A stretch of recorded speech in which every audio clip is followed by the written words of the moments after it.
Okay, this is a video mark scheme for the TMA enthalpy changes and experiments. So in this first question, students are trying to determine enthalpy change of combustion of ethanol.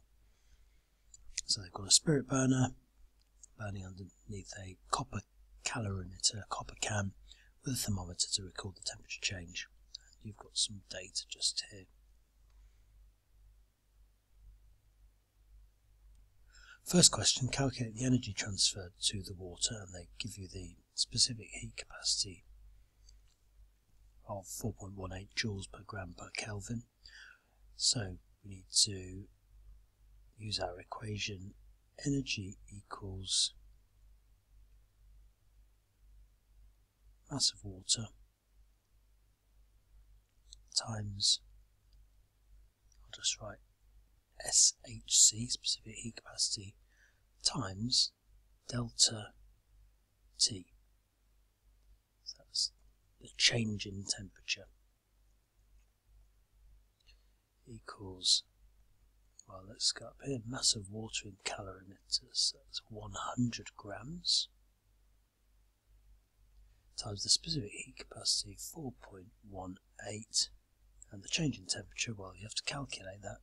It tells you it goes from 20 up to 45, so 25 degrees centigrade, and that comes to, if we just check on the mark scheme here,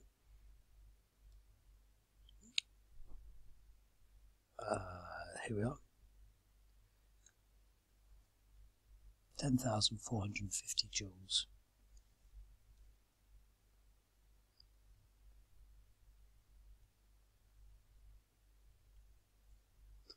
Or if you rounded it to three significant figures, that would be 10,500 joules. Okay, next part of the question, use your answer to part 1 to work out the enthalpy change of combustion of ethanol. Now, I think it would be helpful at this point to write an equation. Delta H combustion is going to be the energy transferred per mole. So that's energy transfer divided by the moles that have actually been burnt. We know the energy transfer, it's 10,000, well, let's use 10,450 joules. So 10,450. Do we know the moles?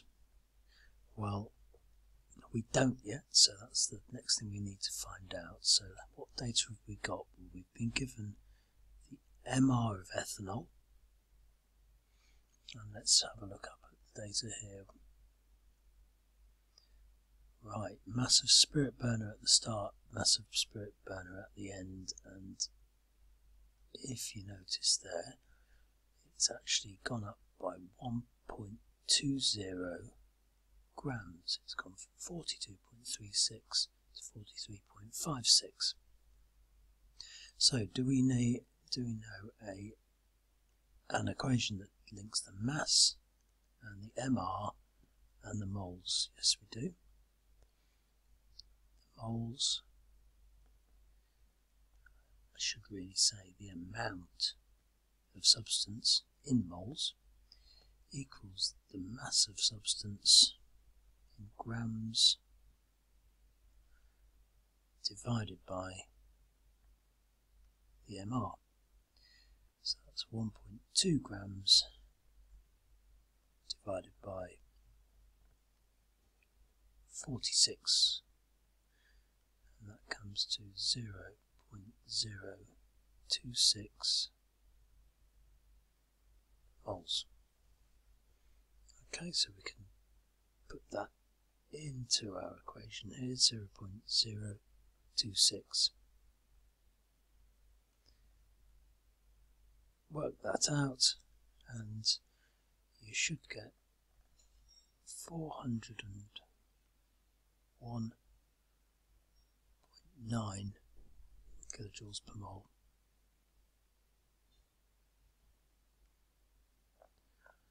Just got off the edge of the page there, sorry. Now, is that the answer that we're going to put on the answer line just here?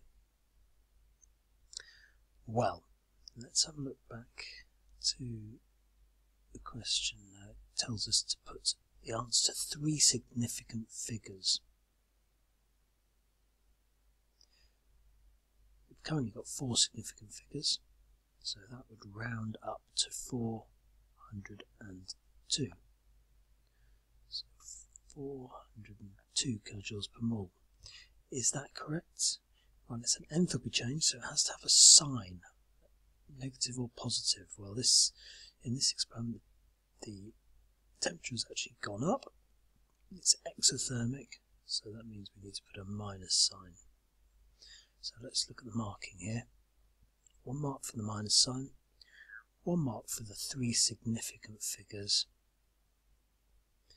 and 1 mark for calculating the 0.026, the number of moles burnt,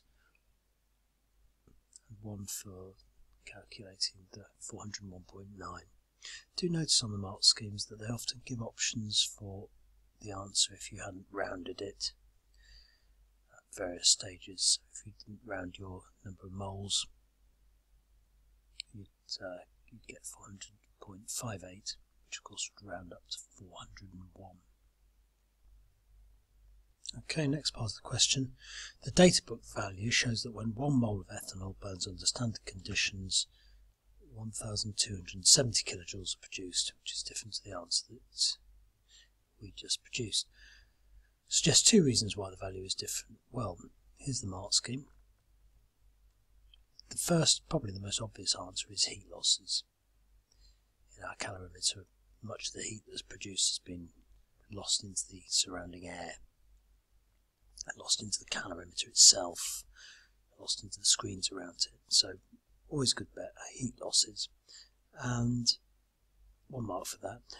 You need to come up with a second reason. So the second reason could be that the fuel's incompletely combusted. We haven't actually burnt 1 mole of ethanol completely to form CO2 and water, which is the definition of complete combustion.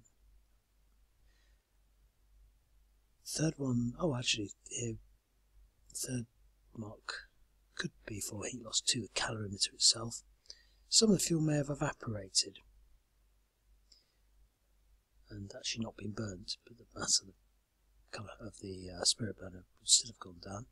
What about the last one here? Well, standard conditions. Now, it says standard conditions here in the mark scheme, and remember that little London Underground sign up above the delta H stands for standard conditions, and that means that the experiment was carried out at 25 degrees centigrade, which is 298 Kelvin, and at 1 atmosphere pressure. That's what we call standard conditions. And if the experiment was actually not carried out at under those conditions, then a different value for the enthalpy combustion could be obtained. Okay, this experiment, solid calcium oxide reacts with an excess of water to give calcium hydroxide solution. A group of students set out to determine the enthalpy change. We've done something very similar to this in class. What we do is we take a plastic cup, and so the first mark here is for an insulated beaker or polystyrene cup, and we'd add the reactants, the water and the solid calcium oxide together in the cup, and then important to stir them, otherwise the solid will just sit down here at the bottom. The second part is for the measurements. So there's 1 mark for measuring the temperature change, but of course we can't use our specific heat capacity equation unless we know the mass of water. So we've got to record the mass of water, and in order to work out the number of moles that have reacted, we'll need to measure the mass of solid. So just here we need to I'll just summarise them. Delta T,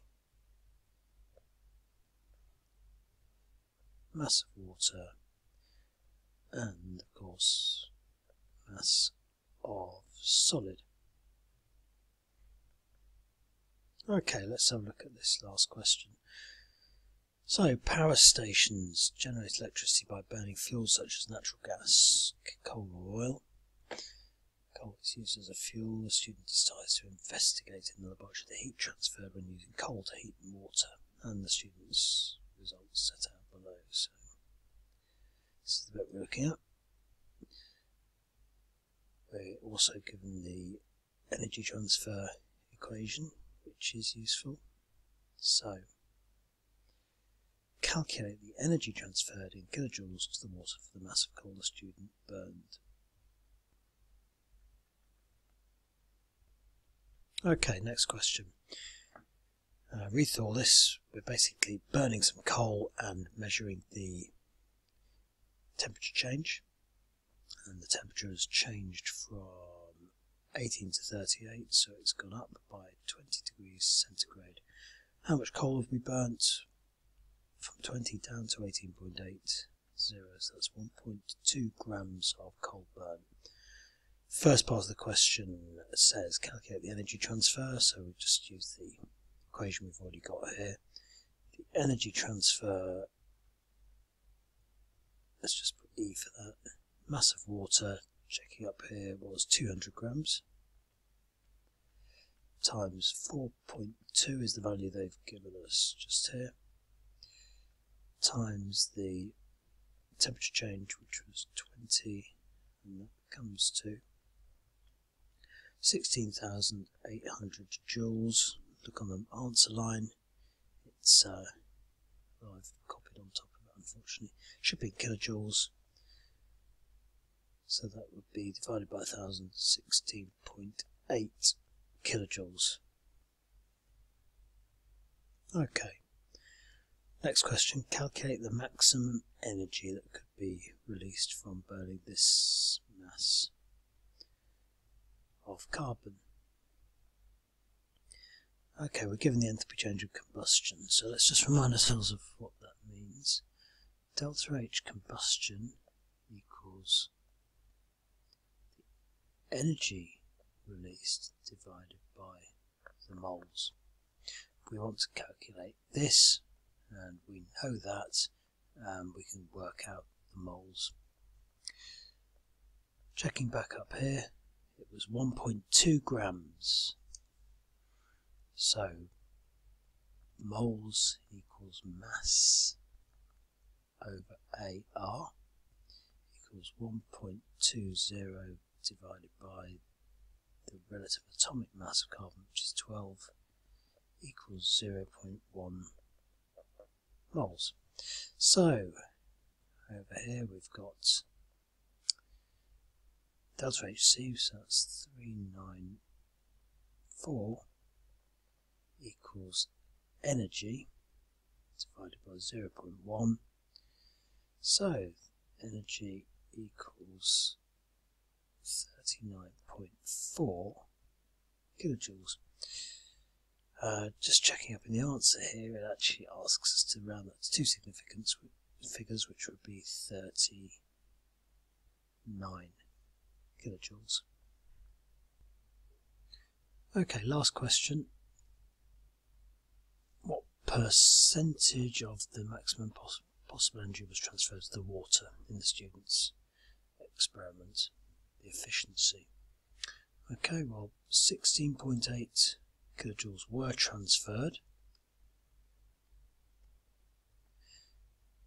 Using the theoretical enthalpy change of combustion, we'd expect 39 to be transferred, 39.4, and if we work that out, it would come to 42.6%. That's after you've multiplied by 100 to turn into a percentage.